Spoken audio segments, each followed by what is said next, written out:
आपन डीजे करण सुंदरपुर नेपाल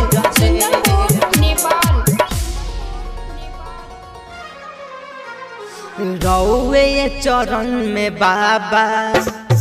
रौवे चरण में बाबा रौवे चरण में बाबा जानई तेज दे दिलवे निकाल के आपन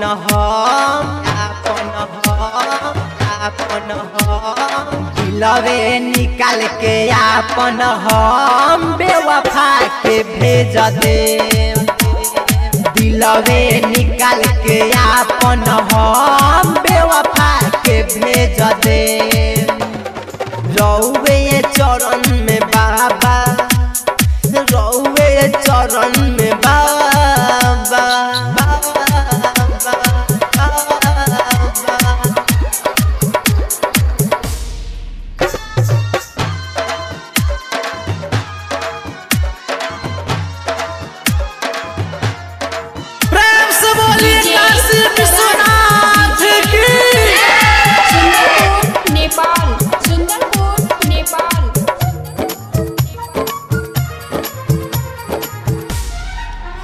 ए बाबा भोले दानी मनले रही दिल जानी अखिया गिरावे लोड़ावा जैसे गिरेला पानी जैसे गिरेला पानी ए बाबा भोले दानी मनले रही दिल जानी अखिया गिरावे लोड़ावा जैसे गिरेला पानी व्हाट्सएप पना गइल अब कैसहू से जदे दिलवे निकाल के आपन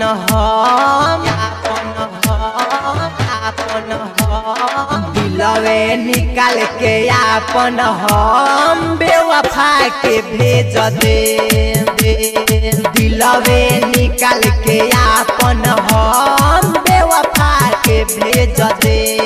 बेवफा के भेज दे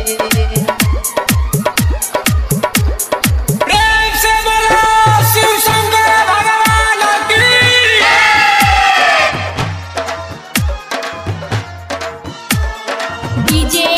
करण सुंदरपुर नेपाल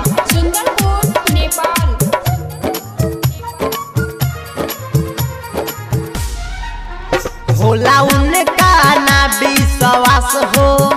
रहे पीयूष सोनू उदास हो छोटू विजय बाबा ना सही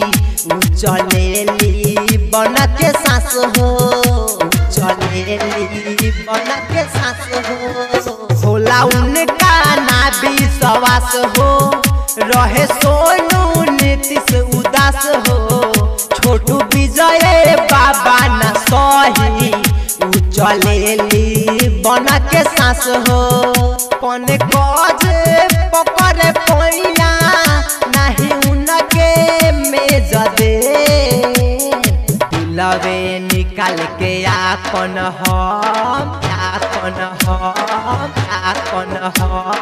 दिलवे निकाल के आपन हम बेवफा के भेज दे दिलवे निकाल के आपन हम बेवफा के भेज दे।